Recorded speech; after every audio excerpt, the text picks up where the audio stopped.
প্রস্তাব পাঠিয়েছিলেন, ও জিবরাইল আমার বন্ধুর কানে খবর দাও, আমার বন্ধু এই দেশের মাটিতে থাকতে পারবে না, আমার বন্ধু এই রক্ত মাখা জমিনের মধ্যে রাখবো না, আমার বন্ধুর দেহ আমার আরশের ডাইন পাশে দাফন করব।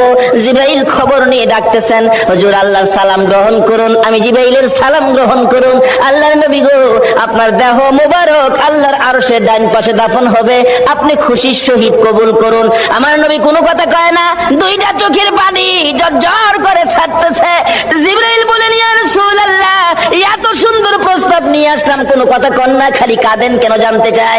আমার নবী বলেন, জিবরাইল রে, তোমার জন্য খুশির খবর হতে পারে, আমি খুশি হতে পারলাম না। কেন পারলেন না?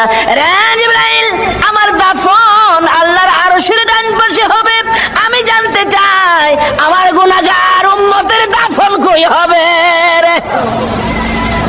জিবরাইল বলেন, আপনার উম্মতের দাফন এই জমিনের মধ্যে হবে। আমার নবীর কান্না আরো বেড়ে গেছে। জিবরাইল,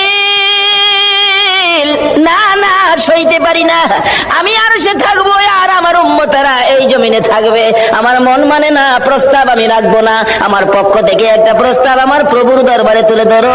জিবরাইল রে, আমার গুনাহগার এতিম উম্মতেরা যেই জমিনে থাকবে, আমি নবী আরশে যাব না রে, আমি আমার গুনাহগার উম্মতের পাশে সেই জমিনের মধ্যে শুয়ে থাকবো। আরে দয়ালো নবী, প্রেমের ছবি আর আসবে না জগতে, আমার দয়ালো নবী, প্রেমের ছবি আর আসবে না। হাসর দিনে উম্মত বিনে, হাসর দিনে উম্মত বিনে যাবে না নবীজি বেহেশতে।